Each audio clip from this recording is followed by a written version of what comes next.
بسم اللہ الرحمن الرحیم۔ اور اصل میں حضرت حسین کے قاتل وہ کوفی ہیں، وہ بزدل، وہ منافق جنہوں نے بیعت کر کے بیعت توڑی۔ اس کے بعد واقعہ ہرہ بھی ہوا جو واقعہ کربلا سے بھی بعض اعتبارات سے زیادہ بھیانک اور زیادہ گھناؤنا واقعہ بنو امیہ کی تاریخ ہے، جس کو لوگ جانتے ہی نہیں۔ مدینہ کے کچھ لوگوں نے بغاوت کی اور انہوں نے اس کے خلاف فوج بھیجی، اور فوج کو جب مدینہ فتح کر لیا 3 دن کے لیے حلال کر دیا، جو چاہو کرو، یہاں جسے چاہو مارو، جسے چاہو لوٹو، جس کا گھر چاہو برباد کرو، جس عورت کو چاہو ریپ کرو۔ اور یہ مدینہ النبی کے اندر ہوا۔ تو کاٹ کھانے والی ملوکیت کے اندر بہت سے واقعات ہوئے۔ عبداللہ ابن زبیر کھڑے ہوئے، انہوں نے حکومت قائم کی تھی، لیکن یہ کہ وہ تو 6 سال کے لیے کامیاب بھی رہے، ایک حکومت قائم کی، بنو امیہ کے ہاتھ پر بیعت نہیں کی، بالآخر ان کی حکومت بھی ختم ہو گئی۔ پھر حضرت زید کھڑے ہوئے، انہوں نے بغاوت کی، وہ بھی ناکام رہ گئے۔ پھر بنو عباس میں کھڑے ہوئے حضرت نفس زکیہ، حضرت حسن رضی اللہ تعالیٰ عنہ کے اولاد میں سے، وہ بھی ناکام ہو گئے، شہید ہو گئے۔ انہوں نے عوام کو ایسا کھڑا کیا ہے کہ 20,000 سے لے کر 30,000 کے درمیان انسانوں نے جانیں دے دی۔ عورتوں کے جلوس نکلے، شیرخوار بچہ گود میں ہے عورت کے، اور گولی کھا رہی ہے اور مر رہی ہے، گر رہی ہے۔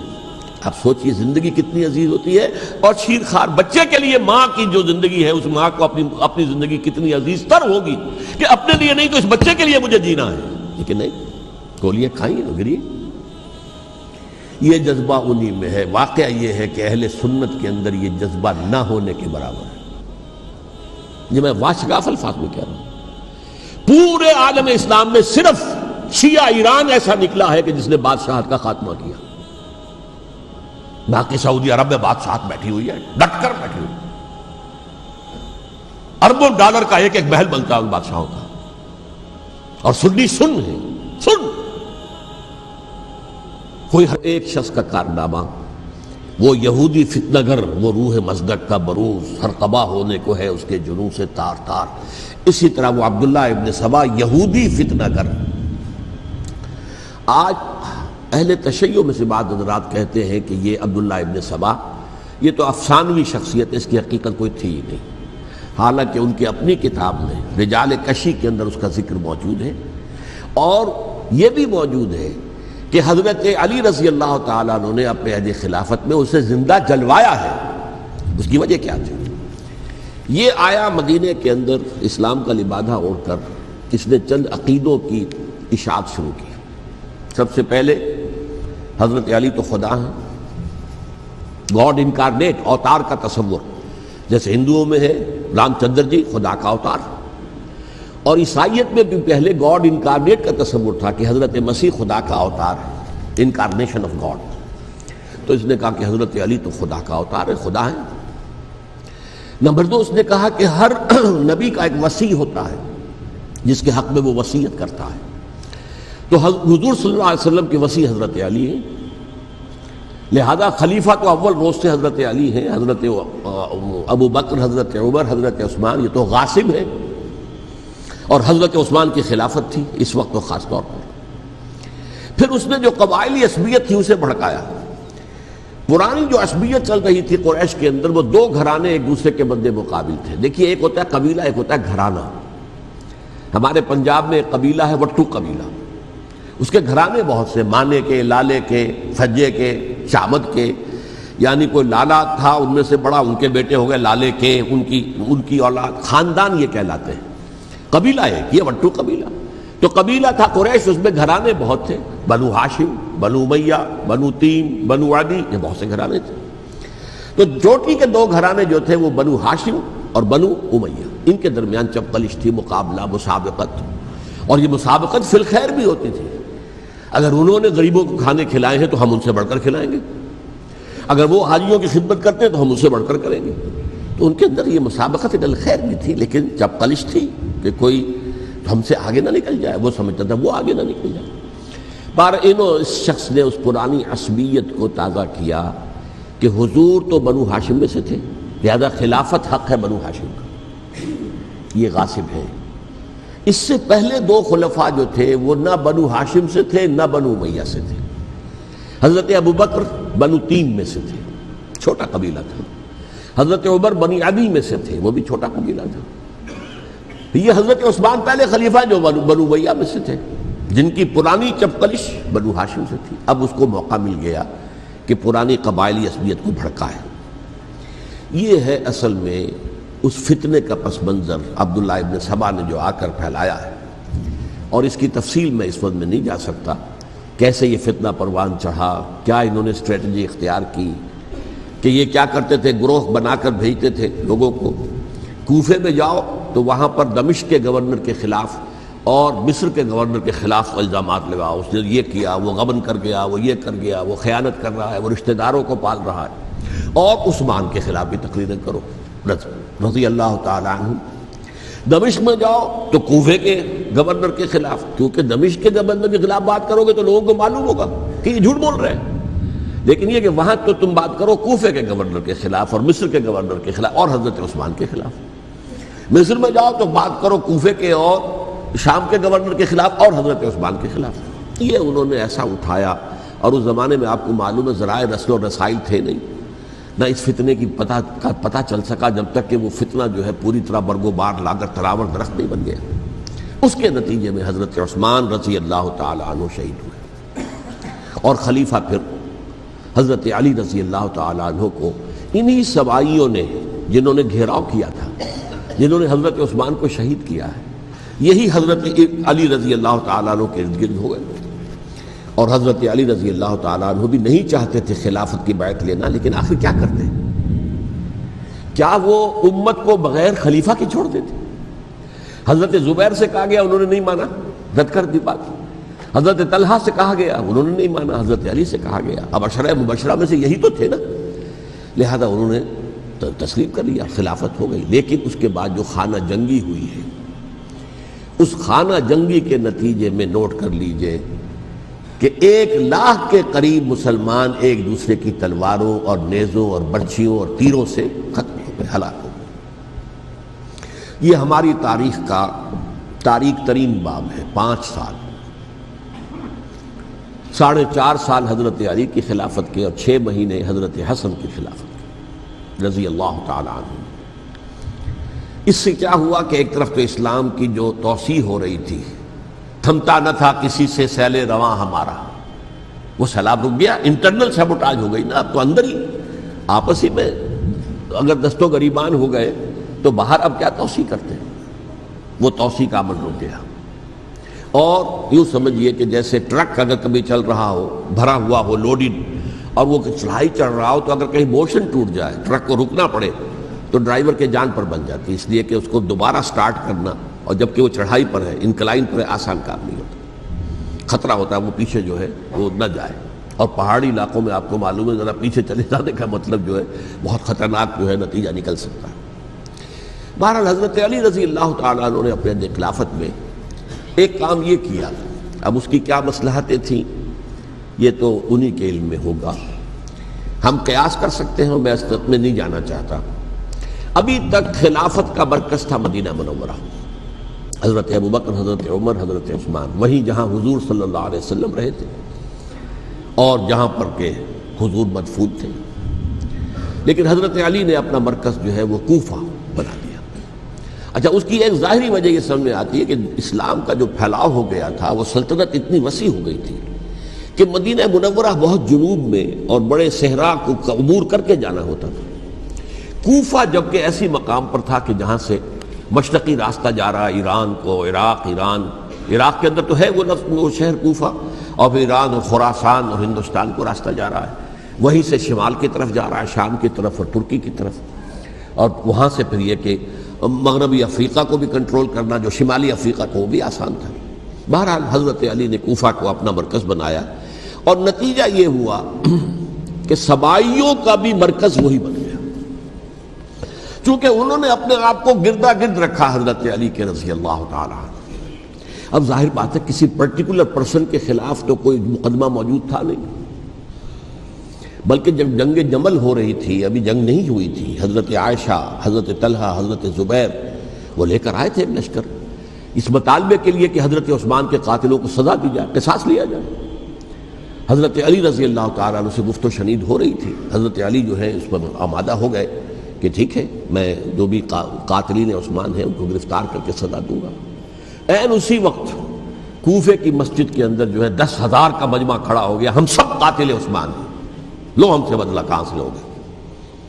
اور انہوں نے کیا کیا، جاتے ہی جنگ چھیڑ دی، اور جب چھڑ جائے تو یا مرو یا مارو، اس کے سلاوت کوئی چارہ کار ہوتا ہی نہیں۔ ایک رات میں 10,000 مسلمان شہید ہوئے، جن میں 2 عشرہ مبشرہ میں سے حضرت زبیر اور حضرت طلحہ رضی اللہ تعالیٰ عنہ۔ تو یہ صورت تھی، سبائیوں نے گھیراؤ کیا حضرت علی کا رضی اللہ تعالیٰ۔ حضرت معاویہ دعوے دار نہیں تھے خلافت کے، قطعاً نہیں، ان کا صرف ایک دعویٰ تھا، اور وہ یہ تھا کہ عثمان کے قاتلوں کو گرفتار کرو، یا خود سزا دو یا ہمارے حوالے کرو، ہم اس سے قصاص لیں گے۔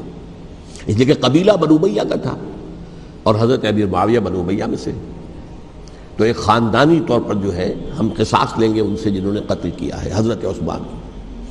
لیکن یہاں ظاہر بات ہے کہ حضرت علی رضی اللہ تعالیٰ عنہ کی طرف سے مطالبہ یہ ہوتا تھا، تم پہلے میری بیعت کرو، میرے ہاتھ مضبوط کرو تاکہ میں ان کے خلاف کوئی اقدام کر سکوں۔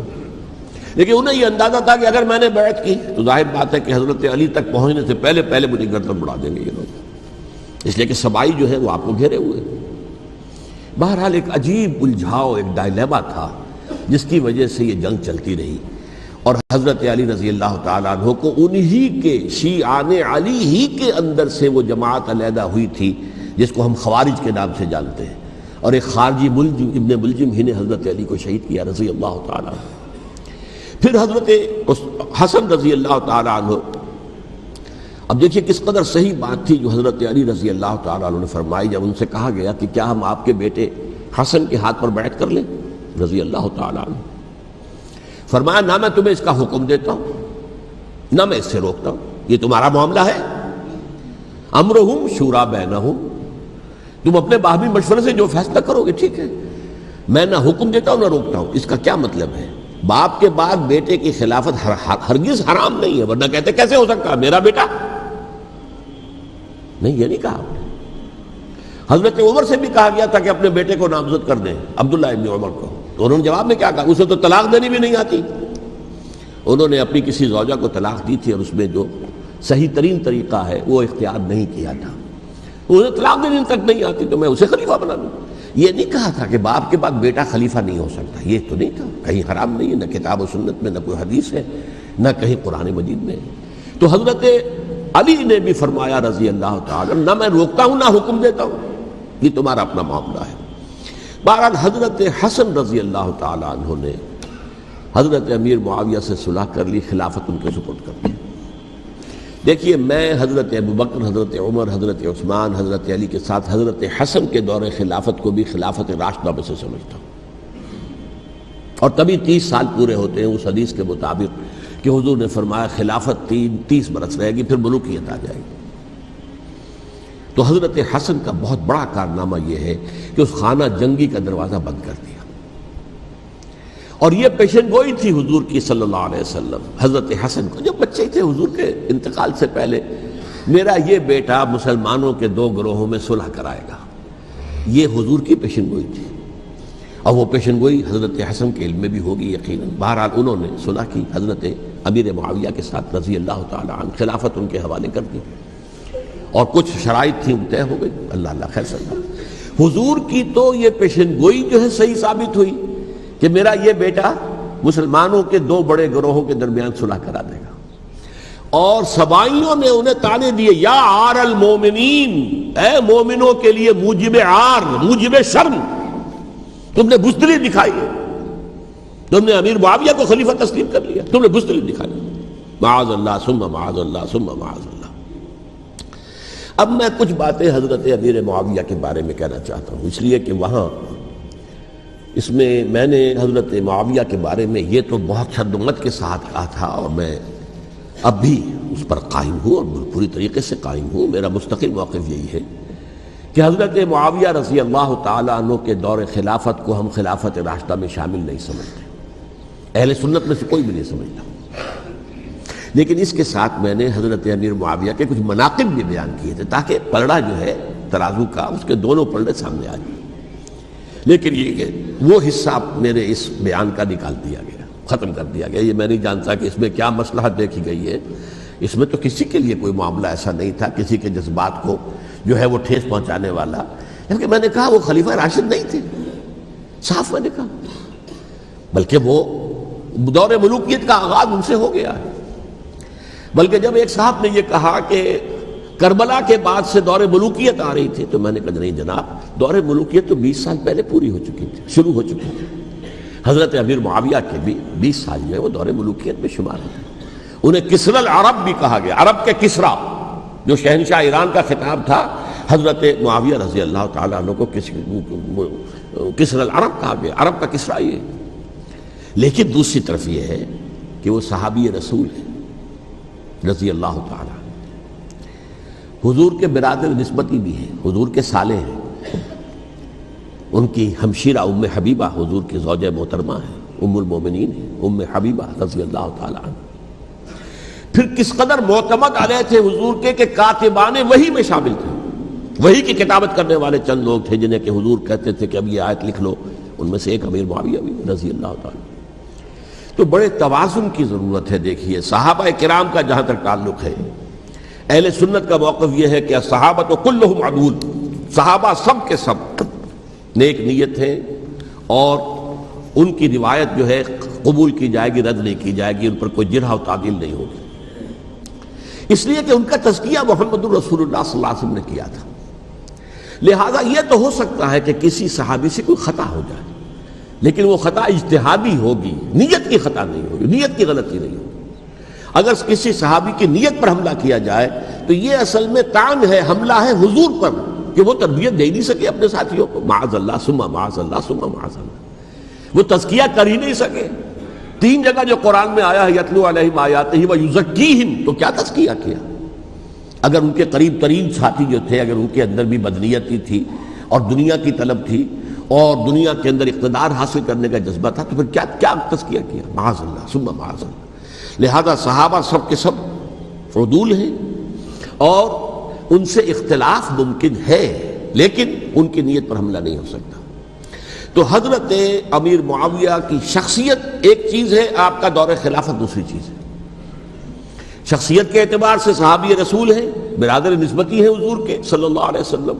اور پھر یہ کہ اس قدر معتمد علیہ ہے صحابہ میں سے کہ وہ کاتبان وحی، یہ عام آدمی کے کرنے کا کام نہیں تھا جو وحی کی کتابت کرے، اللہ کے کلام کی.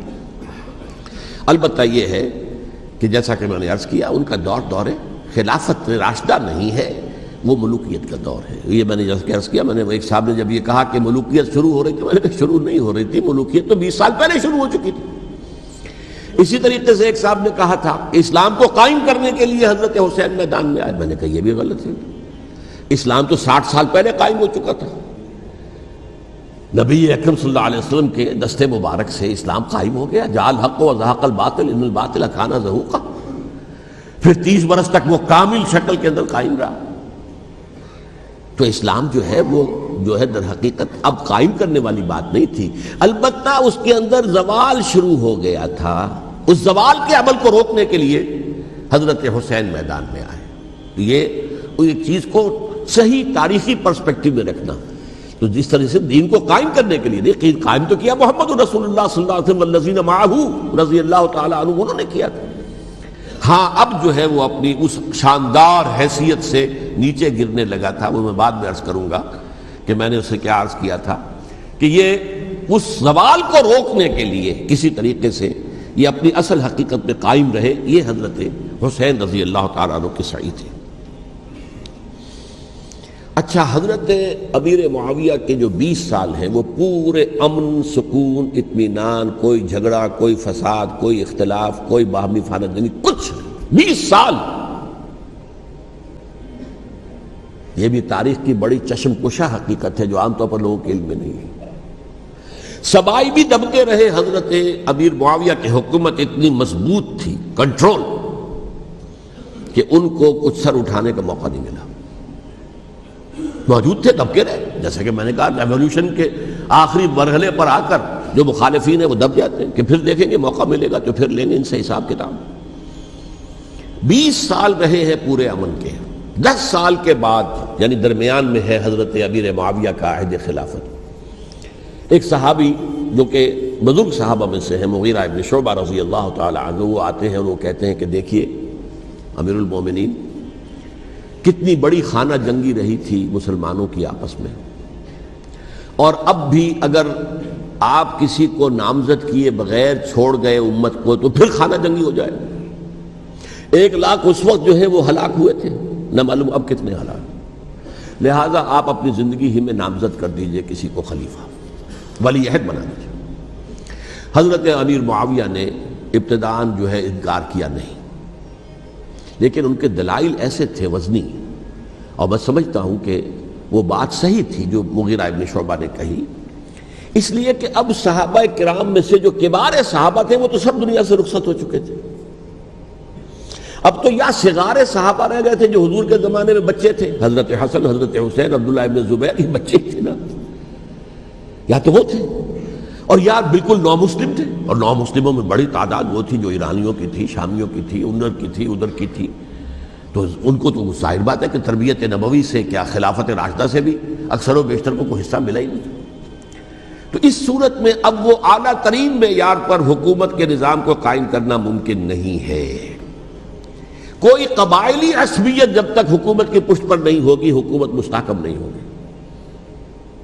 یہ گویا کہ ایک جس کو کہتے ہیں کہ حقیقت بینی، واقعیت پسندی، ایک آئیڈیلزم ہے اور ایک ریئلزم ہے کہ آپ فیکٹس آن دی گراؤنڈ کو غور کریں، سوچیں اس کے اوپر اور پھر کوئی فیصلہ کریں.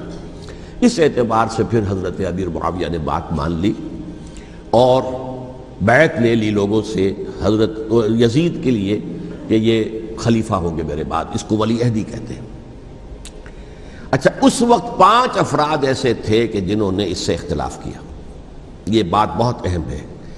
میرا کتابچہ ہے سانحہ کربلا، اس کے کچھ نسخے آج یہاں ہوں گے، آپ لوگ پڑھیے اسے غور سے اور پھیلائیے تاکہ حقیقت سامنے آئے. 5 افراد کون تھے جو ہونے چاہیے؟ ابو بکر فوت ہو گئے، ان کے بیٹے عبد الرحمن ابن ابی بکر. عمر فوت ہو گئے، ان کے بیٹے عبداللہ ابن عمر. عباس فوت ہو گئے، ان کے بیٹے عبداللہ ابن عباس. زبیر فوت ہو گئے، ان کے بیٹے عبداللہ ابن زبیر. اور حضرت حسن جو ہے ان کا انتقال ہو چکا تھا، حضرت علی کے بیٹے حضرت حسین رضی اللہ تعالی عنہ مجمعین. حضرت حسن کے بارے میں ایک فریق کا کہنا یہ ہے کہ انہیں زہر دے کر ہلاک کیا گیا. اہل تشیع کا قول یہ ہے، جبکہ اہل سنت کہتے ہیں کہ نہیں، وہ اپنی جو بھی طبی موت تھی اس سے ان کی وفات. لیکن میں اس میں نہیں جانا چاہتا، اس لیے کہ یہ مائکرو ہسٹری جو ہے نا، وہ تو ایک ایک واقعے کے لیے ادھر کی روایات کیا، ادھر کی کیا ہیں، ان کے پاس کیا دلائل، ان کے پاس یہ تو کسی ریسرچ اسکالر کا موضوع ہے، میرا موضوع نہیں ہے. لیکن بہرحال یہ 5 حضرات تھے جنہوں نے ولی عہدی کی بیعت نہیں کی.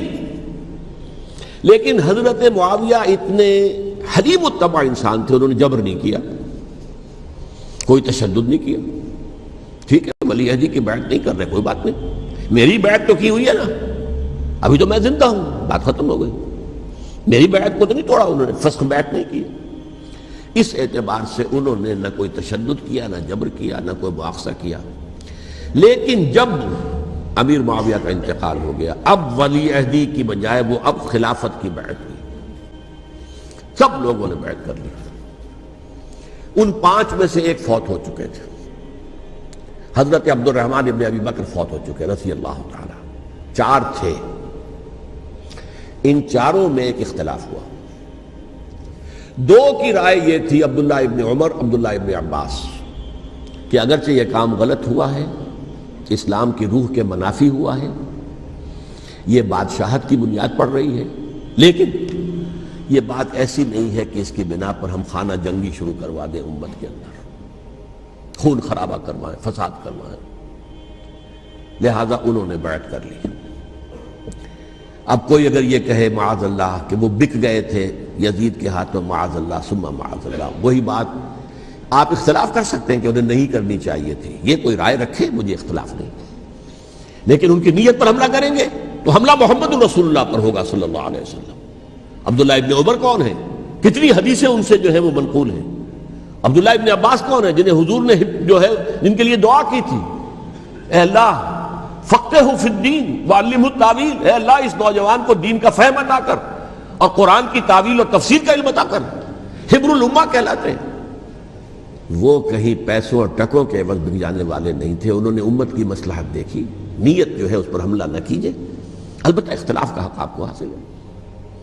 دو حضرات جو ہے ڈٹے رہے کہ نہیں، ہمیں کم وقت میں ریزسٹ کرنا ہے۔ عبداللہ ابن زبیر عمر کے اعتبار سے وہ بڑے ہیں، مسلمانوں میں سب سے پہلے ولادت مدینے میں جا کر جو ہوئی ہے وہ عبداللہ ابن زبیر کی ہوئی ہے۔ ہجرت کر کے جب مہاجرین وہاں پہنچے، کچھ عرصے تک کسی کے ہاں کوئی اولاد نہیں ہوئی، تو لوگوں نے تانے دینے شروع کر دیے کہ معلوم ہوتا ہے کہ یہاں آ کر یہ مکے کے رہنے والے جو ہیں کمزور ہو گئے ہیں، ان کی ہاں اولاد ہی نہیں ہو رہی۔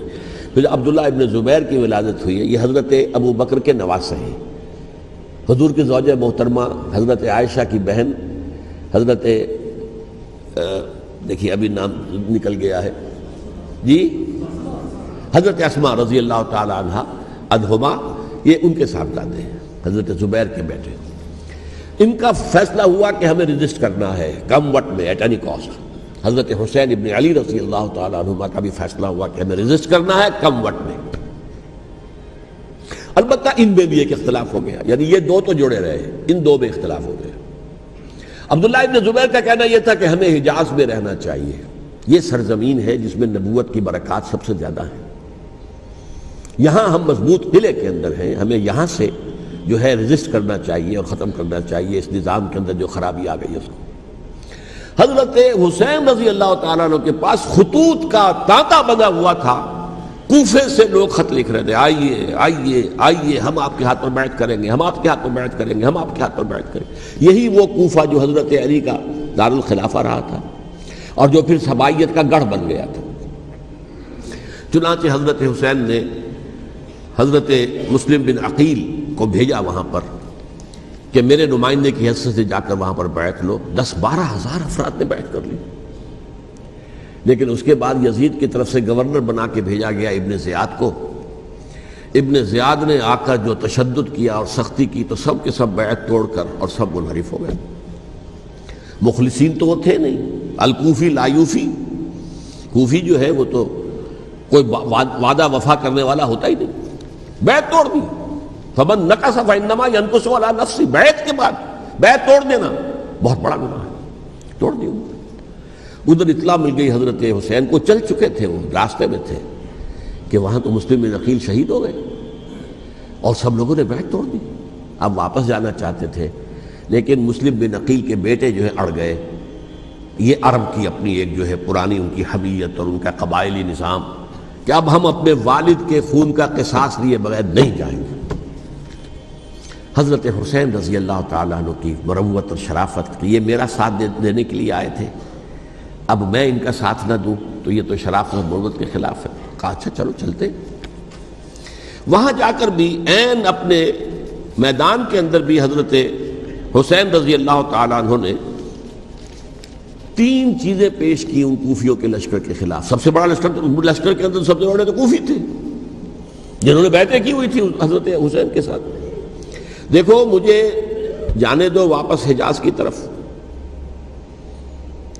یا مجھے سرحدوں پر بھیج دو تاکہ میں کافروں کے ساتھ جنگ کرتے ہوئے اپنی جان دے دوں، یا مجھے یزید کے پاس جانے دو، میں اپنا معاملہ اس سے طے کر لوں۔ لیکن کوفیوں کو یہ گوارا نہیں تھا۔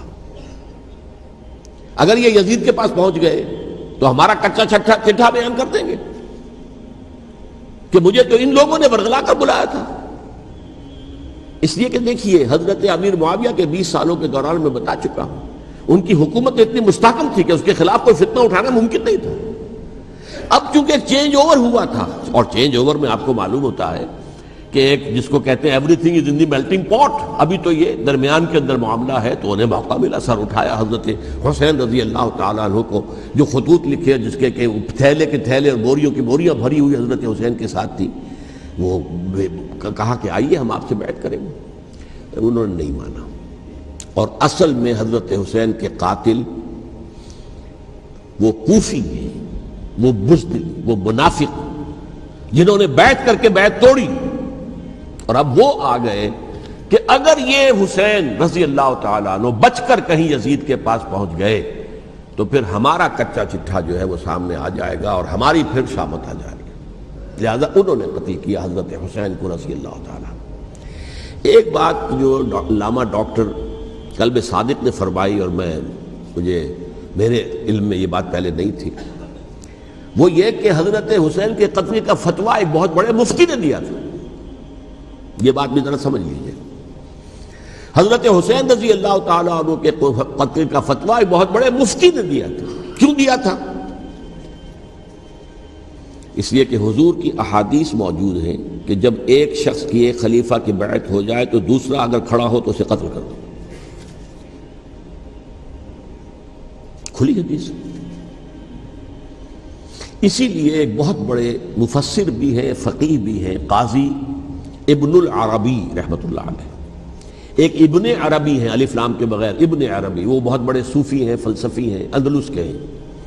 یہ قاضی ابن العربی ہیں جنہوں نے قرآن کی ایک تفسیر لکھی ہے اس اعتبار سے کہ صرف ان آیات کی تفسیر جن سے کہ فقہی احکام جو ہیں ان کا استنباط ہوتا ہے.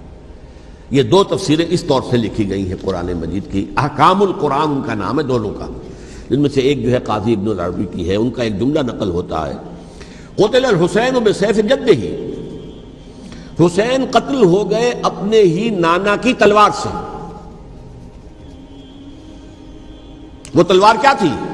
جب کسی کی بیعت ہو چکی ہو پھر کوئی کھڑا ہو مدعی خلافت، قتل کر دو. میرے نزدیک حضرت حسین مدعی خلافت نہیں تھے. یہ بات اس وقت سامنے لوگوں کے نہیں آئی، بلکہ حکومت نے یہ باور کرا دیا کہ یہ تو باغی ہے، یہ مدعی ہے خلافت کے. انہوں نے تو دعویٰ نہیں کیا خلافت کا، وہ تو صرف اس عمل کو روکنے کے لیے میدان میں آئے تھے. اور اس بات کو اچھی طرح سمجھ لیجئے کہ اس وقت تک یہ جو تصور آج ہمارے پاس ہے کہ ریاست علیحدہ ہے، حکومت علیحدہ ہے، state of Pakistan, we are loyal to the state of Pakistan, ہم ریاست پاکستان کے وفادار ہیں، گورنمنٹ آف پاکستان کے وفادار نہیں ہیں. We are not loyal to the government. Government تو کبھی بے نظیر کی تھی، ہم اس کے خلاف تحریک چلا رہے تھے، یا کبھی کسی اور کی تھی اس کے خلاف تحریک چل رہی ہے، یا کبھی ضیاء الحق کی تھی اس کے خلاف تحریک چل رہی ہے. گورنمنٹ کو بدلنا تو عوام کا حق ہے. آج اس وقت نہیں تھا، اس وقت ریاست اور حکومت کا کوئی فرق نہیں تھا. لہذا جو حکومت سے اختلاف کرے گویا کہ باغی ہے. یہ ہے اصل میں وہ پیچیدہ مسئلہ کہ کیوں کسی مفتی نے فتویٰ دے دیا. اس لیے کہ اس وقت تک ریاست اور حکومت کا فرق واضح نہیں تھا دنیا پر. یہ تو ابھی کوئی 100-150 سال کی بات ہے کہ آج ہمارا جو پولیٹیکل سائنس کا ایولیوشن ہوا ہے وہ اس اسٹیج تک پہنچ گیا ہے کہ اسٹیٹ علیحدہ ہے، حکومت علیحدہ ہے. حکومت تو اسٹیٹ کے 3 آرگنز میں سے ایک آرگن ہے. ایڈمنسٹریشن حکومت کی ہے، جوڈیشری ہے اور لیجسلیچر ہے. 3 آرگنز ہیں بڑے بڑے، ان میں سے ایک ہے. تو حکومت کو بدلنا تو عوام کا حق ہے، چاہے وہ ووٹ کے ذریعے بدلیں، چاہے ایجیٹیشن. اگر پرامن ایجیٹیشن ہے اس سے حکومت کو بدلنے کا حق حاصل ہے دستوری طور پر ہر اعتبار سے. اس وقت یہ نہیں تھا. لہذا صورتحال یہ بن گئی کہ حکومت وقت نے باور کرا دیا مسلمانوں کو. ورنہ سوچئے نواسہ رسول کو قتل کرنا کوئی آسان کام تھا؟ آخر سب کلمہ گو تھے کہ نہیں تھے؟ کلمہ گو تو تھے نا، اور حضور سے عقیدت و محبت میں کمی. لیکن یہ کہ فتویٰ اگر ایک بہت بڑے مفتی کا، جو کہ حضرت علامہ ڈاکٹر قلب صادق صاحب نے فرمایا، مجھے اس مفتی کا نام بھی معلوم نہیں، کہ ایک مفتی ہی کا فتویٰ تھا وہ، جس کے بنا پر اب ان لوگوں نے حضرت حسین کو قتل کیا. اور یہی وجہ ہے کہ انہوں نے پھر خیموں کو بھی آگ لگا دی.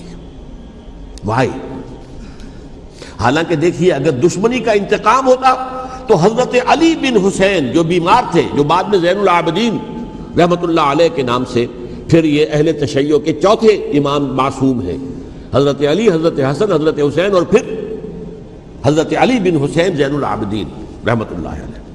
کیا ان کو بھی قتل کر دیتے؟ حضرت حسین کی نسل ہی ختم ہو جاتی. لیکن نہیں کیا. آگ کیوں لگائی؟ آگ اس لیے لگائی کہ وہ جو ڈاکومنٹری پروف ہے ہماری غداری کا یزید کے خلاف حضرت حسین کو جو ہم نے دعوت دی، وہ جو ڈاکومنٹری پروف خطوط کی شکل میں موجود ہے وہ ختم ہو جائے، ڈسٹرائے ہو جائے. اس کے لیے انہوں نے خیموں میں آگ لگائی. بہرحال یہ ہے تاریخی پس منظر. یہ اسی سبائی فتنے کا تسلسل ہے جس نے سب سے پہلے حضرت عثمان کی جان لی رضی اللہ تعالیٰ عنہ. 5 سال تک مسلمانوں میں خانہ جنگی رکھی. حضرت علی کو پھر شہید کیا، اور اس کے بعد جو ہے 20 سال حضرت امیر معاویہ کے تو سر نہیں اٹھا سکے، لیکن پھر جب ایک چینج اوور ہو رہا تھا تو اس وقت انہوں نے موقع غنیمت سمجھا کہ اب کھڑے ہو جاؤ اور اب دوبارہ ایک فتنہ جو ہے اس کو امت کے اندر پیدا کر دو۔ اچھا، اس معاملے میں ایک بات جو میں نے وہاں کہی کہ ہمارے ہاں شاعرانہ جو مبالغہ آمیزی ہے، یہ میری گفتگو کا حصہ انہوں نے حذف کر دیا ہے، اور میں نے ایک سنی شاعر بہت بڑے عالم جن کے حوالے سے آج بھی میری تقریر ہوگی خالق دینہ ہال میں، مولانا محمد علی جوہر کے ایک شعر کے حوالے سے کہا کہ قتل حسین اصل میں مرگ یزید ہے، اسلام زندہ ہوتا ہے ہر کربلا کے بعد۔ میں نے کہا بالکل محمل شعر ہے، اسلام مرا ہی نہیں تھا، زندہ ہونے کا کیا سوال؟ اور اگر کسی درجے میں مزمحل یا زخمی ہوا تھا تو وہ تو رہا، کربلا کے بعد بھی رہا، یزید کی حکومت بھی رہی، بنو امیہ کی حکومت بھی چلی، کوئی تبدیلی تو نہیں آئی۔ یہ کیا کہہ رہے ہیں؟ اسلام زندہ ہوتا ہے کربلا کے بعد؟ میں نے کہا اسلام مرا نہیں تھا۔ جیسے میں نے یہ کہا کہ ملوکیت جو ہے وہ اب شروع نہیں ہوئی، ملوکیت تو 20 برس پہلے شروع ہو چکی تھی حضرت امیر معاویہ کے، لیکن ظاہر بات ہے کہ حضرت حسن نے، حضرت حسین نے اس کو قبول کیا، اور حضرت حسین نے تو پھر 10 سال تک ولی عہدی جو تھی چاہے بیعت نہیں کی لیکن اس کے خلاف میدان میں آ کر چیلنج تو نہیں کیا۔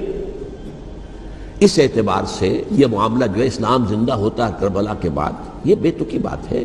ہاں، حضرت شاہ اسماعیل شہید رحمۃ اللہ علیہ کی اگر میں تشبیہ کو، تمثیل کو سامنے رکھوں تو اسلام کی عمارت 6 منزلہ ہے، 6ٹھی منزل ٹاپ کی وہ گر گئی، 5 منزلیں انٹیکٹ تھیں، اسلام مرا نہیں تھا۔ عدالت میں شریعت کے مطابق فیصلے ہو رہے تھے، قاضی تھے، مفتی تھے، شریعت نافذ تھی، اسلام کہاں مرا تھا؟ جبکہ خود کہہ رہے ہیں علامہ کلب صادق کے ایک مفتی کے فتوے سے ہی حضرت حسین کو قتل کیا گیا۔ اب وہ مفتی کی رائے، اس کی بدنیتی ہو، جو بھی ہو، وہ جانے، اللہ جانے، لیکن عام مسلمان کیا کریں؟ اس پہلو سے اسلام مرا نہیں تھا۔ ہاں، ایک منزل گر گئی تھی، وہ گری رہی، 1000 برس تک گری رہی، یہاں تک کہ آ کر مغربی امپیریلزم نے اس کے گرایا، ملوکیت کا معاملہ ختم کیا، اور وہ جبرین ملوکیت دوسری آ گئی، ورنہ وہی بادشاہی چلی ہے۔ بلکہ دور بنو امیہ میں وہ بادشاہی پوری طرح اس نے بالوں پر نہیں نکالے تھے، اصل باروں پل تو اس نے نکالے ہیں دور بنو عباس میں آ کر، اور پھر سلاطین جو ہے ترک، جو ترک خلفاء ہے، ان کا بھی بادشاہت تھی، اور کیا تھا، وہ خلافت تو نہیں تھی۔ تو یہ تو اسلام میں جو بھی نقص واقع ہو گیا تھا، کبھی واقع ہو گئی تھی، وہ جو کی تو برقرار رہی، اس کو بھی تسلیم کیا۔ میں اللہ کا شکر ادا کر کے کہتا ہوں کہ دونوں حضرات، دونوں شیعہ دانشور اور بڑی اعلیٰ سطح کے جو شیعہ عالم تھے، انہوں نے اس بات کو تسلیم کیا اور میری اس بات کو چیلنج نہیں کیا۔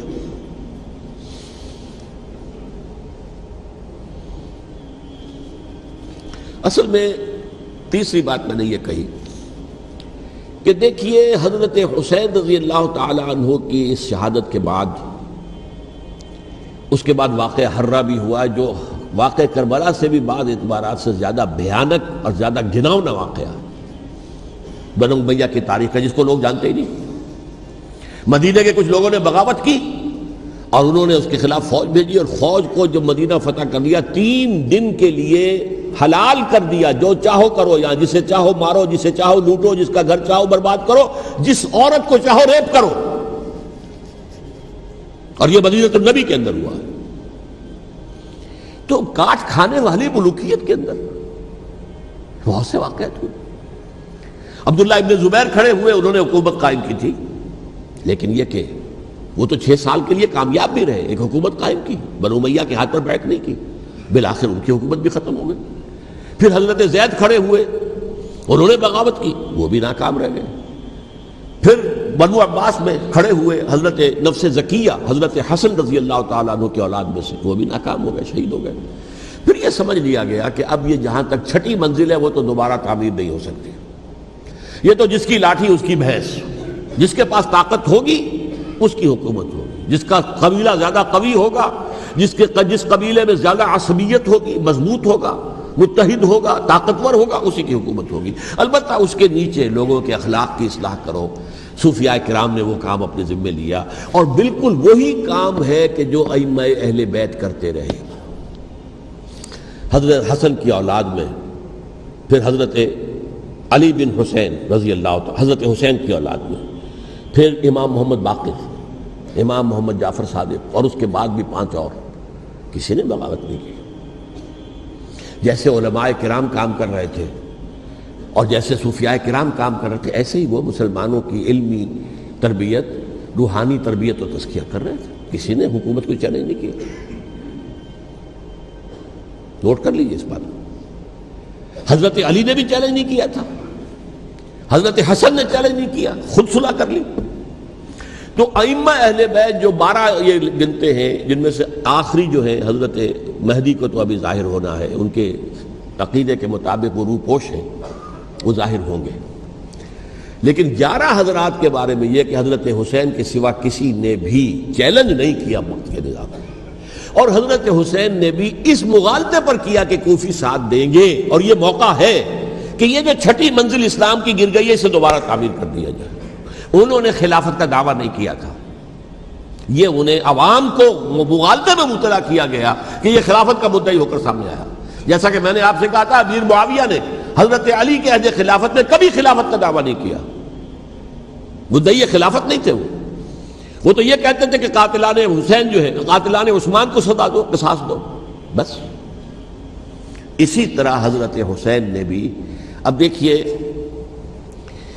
اس ضمن میں اس میں کوئی شک نہیں ہے، حضرت حسین رضی اللہ تعالی عنہ کی جو شہادت ہوئی ہے، ان کے ساتھیوں کی، اعزاء و اقارب کی، تاریخ انسانی میں یہ عزم، ہمت، شجاعت، مثابرت، صبر، استقلال، استقامت، اس کی بہت روشن مثال ہے، بہت روشن مثال ہے، بہت روشن مثال ہے، لیکن اس سے تاریخ کی رفتار پر کوئی اثر نہیں پڑا۔ وہ جو ملوکیت آ گئی تھی وہ اور گہری سے گہری ہوتی چلی گئی۔ واقعہ کربلا کے بعد تو واقعہ ہررا ہوا میں نے گنوا دیا آپ کو، اس سے زیادہ تو میرے خیال میں کہ اور ہمارے لیے لائق شرم جو ہے کوئی واقعہ ہے ہی نہیں اس پہلو سے۔ لیکن حضرت حسین کا ایک، اب ان کو یہ کہ میں، مطلب یہ کہ اگر میں ان کے ہاتھ پر بیعت کر لیتا ہوں، جو کہ اس وقت سامنے موجود تھے، کہ یزید کی بیعت تمہارے ہاتھ پر کرتا ہوں، تو گویا کہ اپنے آپ کو سرنڈر کر دیتے۔ وہی خطرہ جو امیر معاویہ کو تھا کہ مجھے وہ تو پہنچنے بھی نہیں دیں گے علی تک رضی اللہ تعالیٰ عنہ، اور مجھے پہلے ہی شہید کر دیں گے، یہی خطرہ حسین کو تھا رضی اللہ تعالیٰ عنہ کہ مجھے یزید تک پہنچنے نہیں دیں گے، پہلے قتل کر دیں گے۔ اور ویسے بھی یہ ایک شرافت، مروت اور حمیت اور غیرت اور عزت نفس کا تقاضا بھی تھا کہ بھائی معاملہ ہے یزید کا، میرا مجھے وہاں جانے دو، اللہ اللہ خیر سے، یو کین اسکورٹ می، میرے دائیں بائیں چلو تاکہ میں کہیں اور بھاگ نہ جاؤں تمہارے خیال میں، مجھے وہاں پہنچا دو، میں وہاں پہ جا کے اسے معاملہ کر لوں۔ لیکن انہوں نے قتل کیا، اصل قاتلان کوفی، وہی سبائی۔ البتہ یہ ہے کہ اس واقعے کی جو یادگار ہے اس میں کوئی شک نہیں ہے کہ اس نے مسلمانوں میں سے ایک گروہ کے دل میں قربانی اور شہادت کا جذبہ بہت پیدا کیا، اس میں کوئی شک نہیں۔ اور جس طریقے سے کہ عاشورہ محرم میں یاد منائی جاتی ہے، جس طریقے سے اس نے اہل تشیع کے اندر قربانی کا جذبہ بے انتہا پیدا کر دیا، اگرچہ وہ جذبہ بروئے کار نہیں آتا، اس لیے کہ ان کے ہاں یہ عقیدہ ہے، یہ طے ہے کہ جب تک حضرت مہدی ظاہر نہیں ہوں گے ہم کسی کے خلاف بغاوت نہیں کریں گے۔ یہ پوری تاریخ میں ان کا معاملہ رہا، تمام جو ہے ائمہ اہل بیت کا معاملہ رہا، جب تک مہدی نہیں آتے keep sitting and keep waiting, wait and see, that's all. یہ تو خمینی صاحب نے کیا ہے، آیت اللہ خمینی صاحب نے، کہ انہوں نے یہ ایران کے شیعوں کو باور کرایا کہ بھائی جب آئیں گے حضرت مہدی آ جائیں گے، لیکن ہم اب ہاتھ پر ہاتھ رکھ کر بیٹھے رہیں، باطل کو چیلنج بھی نہ کریں، ہمیں کچھ تو کرنا چاہیے، وہ ہاتھ پاؤں ہلانے چاہیے، اور کچھ نہیں تو مہدی کا راستہ جو ہے صاف کرنا چاہیے، تمہید کرنی چاہیے، ان کے راستہ ہموار کیا جائے۔ تو یہ ان کی بڑی عظمت ہے آیت اللہ خمینی صاحب کی کہ اہل تشیع ایران کے جو ہے ان سے انہوں نے یہ بات منوا لی کہ ہم بالکل انرٹ نہیں بیٹھے رہیں گے، بلکہ اب انہیں نائب امام قرار دے کر اور ولایت فقیہ کے فلسفے کے حوالے سے، یہ دو چیزیں ان کی جو ہیں بنیادی فلسفے کی ہیں، وہ اس وقت میرا موضوع نہیں ہے، انہوں نے عوام کو ایسا کھڑا کیا ہے کہ 20,000 سے لے کر 30,000 کے درمیان انسانوں نے جانیں دے دی. عورتوں کے جلوس نکلے, شیرخوار بچہ گود میں ہے عورت کے, اور گولی کھا رہی ہے, مر رہی ہے, گر رہی ہے. آپ سوچئے زندگی کتنی عزیز ہوتی ہے, اور شیرخوار بچے کے لیے ماں کی جو زندگی ہے اس ماں کو اپنی زندگی کتنی عزیز تر ہوگی کہ اپنے لیے نہیں تو اس بچے کے لیے مجھے جینا ہے. لیکن نہیں, گولیاں کھائیں اور گری. یہ جذبہ انہی میں ہے. واقعہ یہ ہے کہ اہل سنت کے اندر یہ جذبہ نہ ہونے کے برابر ہے. یہ میں واشگاف الفاظ میں کہہ رہا ہوں. پورے عالم اسلام میں صرف شیعہ ایران ایسا نکلا ہے کہ جس نے بادشاہت کا خاتمہ کیا. باقی سعودی عرب میں بادشاہت بیٹھی ہوئی ہے, ڈٹ کر بیٹھی ہوئی.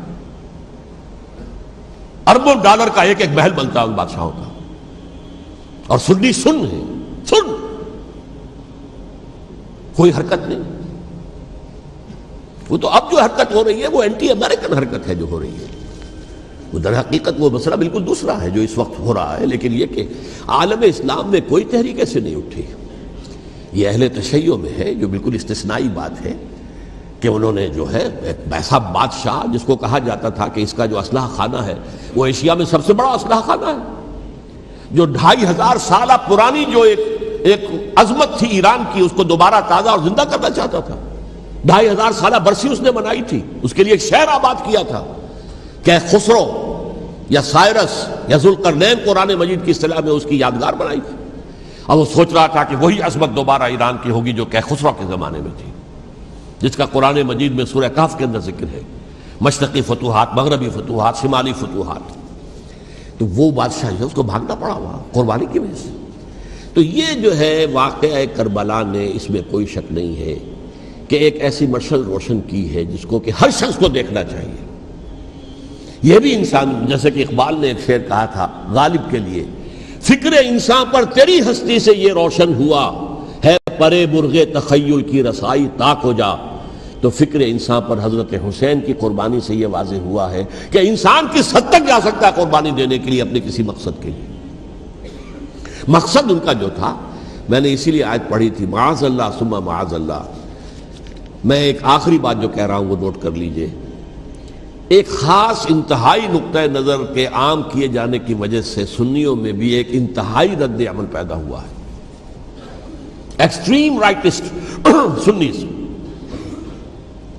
اگر ایک طرف سے حملہ کیا گیا ہے حضرت عثمان کی نیت پر, ان کو خیانت کا الزام لگایا گیا, ان پر اقربا پروری کا الزام لگایا گیا, حضرت ابو موسیٰ شریف پر خیانت اور غداری کا الزام لگایا گیا. یہ ساری چیزیں اگر صحابہ کرام کے اوپر ہوئی ہیں, امیر معاویہ پر, امیر اور عمرو بن العاص پر, تو جواب میں کچھ لوگ کھڑے ہو گئے. حضرت علی وہ اقتدار کے طالب تھے, معاذ اللہ ثم معاذ اللہ ثم معاذ اللہ.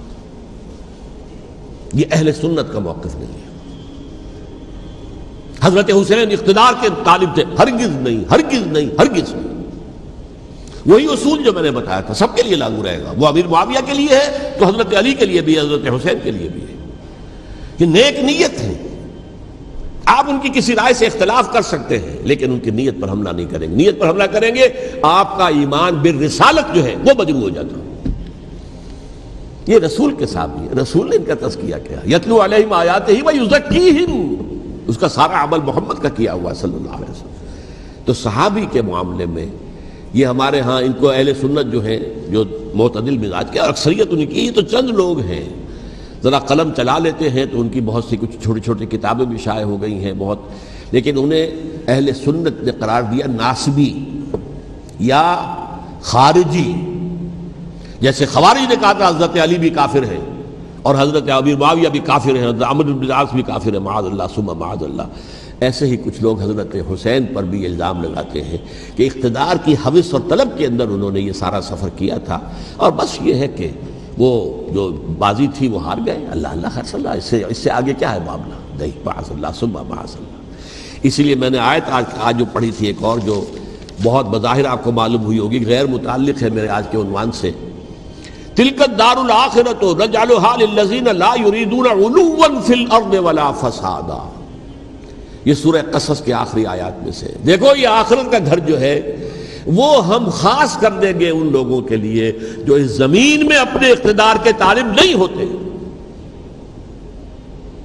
زمین میں اقتدار کے طالب ہوگے فساد ہو جائے گا، تم بھی طالب میں بھی طالب، جھگڑا ہوگا، لڑائی ہوگی، دنگا ہوگا، فساد ہوگا۔ تلک الدار الآخرۃ نجعلھا للذین لا یریدون علوا فی الارض ولا فسادا، جو لوگ زمین میں اپنے اقتدار کے طالب اور اس کے نتیجے میں فساد پیدا کرنے والے نہیں ہیں، ان کے لیے ہم نے آخرت کا گھر خاص کیا ہے۔ والعاقبۃ للمتقین، اور عاقبت جو ہے، انجام کار، آخرت جو ہے وہ تو متقیوں کے لیے ہے۔ اسی میں آئیں گے سب صحابہ کرام، خواہ وہ حضرت علی ہے رضی اللہ تعالیٰ عنہ، اور خواہ وہ حضرت امیر معاویہ ہیں، حضرت عثمان ہیں رضی اللہ تعالیٰ عنہما، خواہ حضرت حسن ہیں، حضرت حسین ہیں رضی اللہ تعالیٰ عنہما، خواہ عبداللہ ابن زبیر ہیں، خواہ عبداللہ ابن عباس ہیں، خواہ عبداللہ ابن عمر ہیں رضی اللہ تعالیٰ عنہم اجمعین۔ اس اصول کو سامنے رکھ کر اختلاف آپ کر سکتے ہیں کسی سے بھی، لیکن کسی کی نیت پر حملہ کریں گے تو اصل میں آپ کا ایمان بالرسالت مجروح ہو جائے گا۔ علی کو نبی اکرم صلی اللہ علیہ وسلم نے اپنا نائب بنا کر چھوڑا تھا جب غزوہ تبوک میں جا رہے تھے مدینے میں۔ حضرت علی نے کہا بھی کہ مجھے آپ عورتوں کے ساتھ بٹھا کے جا رہے ہیں۔ فرمایا تمہارا مقام میرے ساتھ وہی ہے جو موسیٰ کے ساتھ ہارون کا تھا۔ ہارون کو چھوڑ کر گئے تھے نا یہودیوں کے پاس جب گئے تھے تورات لینے کے لیے، تو تمہارا وہی مقام ہے میرے ساتھ۔ تو یہ حضرت علی ہے رضی اللہ، ان کے بارے میں میرا، ان کی کیا عظمت میری نگاہ میں۔ تو یہ 3 کتابچے ہیں، مجھے نہیں معلوم تیسرا یہاں ہے یا نہیں ہے، بہرحال آپ لوگوں کو ریکمینڈ کر رہا ہوں کہ ان کا مطالعہ کریں۔ اب یہ کہ آخری بات یہ کہ اصل ہمارے کرنے کا کام کیا ہے۔ دیکھیے کیوں نہیں کیا کسی نے بھی خروج کا معاملہ، وہ میں واضح کر چکا ہوں، بغاوت نہیں کی۔ کیوں؟ ایک تو ریاست اور حکومت میں فرق نہیں تھا، ذرا کھڑا ہو اور وہ باغی قرار پائیں گے، واجب القتل ہو جائیں گے، فتوے کی زد میں آ جائیں گے، یہ معاملہ تھا۔ اور دوسرے یہ کہ عمارت پوری گری نہیں تھی، ایک منزل گری تھی نا۔ آج ہم کہاں کھڑے ہیں؟ پوری عمارت گری ہوئی ہے، نہ شرعی عدالتیں ہیں، نہ شرعی فیصلے ہیں، نہ احکام الہی نافذ ہیں، نہ حدود اور قصاص کے معاملات، کچھ بھی نہیں۔ ہمارا فرض کیا ہے؟ حضرت حسین کی مدح کرتے رہیے، تعریف کرتے رہیے، صحابہ کرام کی مدح کرتے رہیے، مدح صحابہ، اس کے لیے مجلسیں قائم ہو رہی۔ بھائی کر کیا رہے ہو؟ تھے تو آبا وہ تمہارے ہی، مگر تم کیا ہو؟ ہاتھ پر ہاتھ دھرے منتظر فردا ہو۔ تلک امۃ قد خلت لہا ما کسبت ولکم ما کسبتم۔ وہ تو ایک امت تھی جو چلی گئی، اللہ کے ہاں پہنچ گئے، جو کچھ انہوں نے کمایا وہ ان کے لیے، تمہارے لیے نہیں ہے۔ تمہارے لیے وہ ہوگا جو تم کماؤ گے۔ ہمارے لیے راستہ اب یہی ہے کہ خلافت راشدہ کے مکمل نظام کو اثر نو قائم کرنے کے لیے منہج انقلاب نبوی کو اختیار کریں۔ میری کتاب اس پر، کیسٹس اس پر، آڈیو کیسٹس، ویڈیو کیسٹس، سی ڈیز، نہ معلوم ڈی وی ڈی، سب کچھ موجود۔ سیرت النبی پر تو میں عرض کر چکا ہوں، فلسفہ سیرت النبی سمجھنا ہے تو میری کتاب پڑھیے، ورنہ سیرت النبی آپ پڑھ لیں گے، واقعات معلوم ہو جائیں گے، فلسفہ سیرت سامنے نہیں آئے، اس کا آپ مطالعہ کریں گے میری کتاب سے۔ اور دوسرے یہ کہ یہ خلافت قائم کرنے کے لیے جو جد و جہد ہم کر رہے ہیں، تحریک خلافت پاکستان جس کا میں داعی ہوں ادنا سا، وہ تنظیم نہیں ہے، میں اس کا امیر نہیں، وہ ایک تحریک ہے۔ جیسے تحریک پاکستان کہلاتی تھی جس کی تنظیم تھی مسلم لیگ، پارٹی کا نام مسلم لیگ تھا، لیکن تحریک پاکستان۔ اس طرح تحریک خلافت پاکستان وہ ہم نے چلائی ہے تنظیم اسلامی کے تحت۔ یہ خلافت جب پہلی چلی تھی آج سے 84 سال قبل، نومبر 1921 میں خالد دینہ ہال میں وہ مقدمہ چلا تھا، جس کے نتیجے میں بڑے بڑے جو لیڈر تھے ہمارے، مولانا محمد علی جوہر اور مولانا حسین مدنی اور مولانا ابوالکلام آزاد، ان سب کو 2 سال کی قید کی سزا سنائی گئی تھی، بغاوت، مقدمہ بغاوت، یہ خالد دینہ ہال۔ اسی میں سن 91 یا 92 میں میں نے 3 دن تقریریں کی تھیں، جن میں آج سے پھر میں 3 تقریریں کرنے والا ہوں، ایک آج شام کو، ایک کل شام کو رات 9 بجے، آج بھی کل بھی، ایک پرسوں اتوار کی صبح کو 10 بجے ہے کیا 11 بجے۔ تو عید میں آپ حضرات شرکت فرمائیں، تاکہ اصل جو ہمارے کرنے کا کام ہے، تاریخ کو بھی سمجھنا چاہیے، تاریخ کے عوامل کیا ہیں، کیا پس پردہ عوامل کار فرما تھے، کیا کسی شے کی اصل حقیقت ہے، وہ سمجھنا چاہیے۔ لیکن یہ ہے کہ اس اعتبار سے میں نے جب یہ لفظ استعمال کیا تھا اس مذاکرے میں، لپ سروس، کہ یہ ہم صرف لپ سروس کرتے رہے، مدح کے بیان کرتے رہے، منقبت بیان کرتے رہے، حضور کی نعتیں کہتے رہے، اس سے تو بات نہیں بنے گی جب تک کہ وہ فرض منصبی شہادت علی الناس کا جو ہمارے ذمے ہے بحیثیت امت محمد صلی اللہ علیہ وسلم اس کو ادا نہ کرے۔ مجھے خوشی ہے کہ اس کی بھی تائید دونوں حضرات نے کی۔ ہاں یہ لپ سروس کا معاملہ ہے، اللہ تعالی حضرت حسین کے نقش قدم پر چلتے ہوئے، بلکہ اصل میں تو ہمارے لیے اسوہ رسول ہے محمد صلی اللہ علیہ وسلم کا، اس پر چلتے ہوئے ہم پاکستان میں اسلام کا نظام خلافت قائم کرنے کی جد و جہد کریں۔ اقول قولی ھذا واستغفر اللہ لی ولکم ولسائر المسلمین والمسلمات۔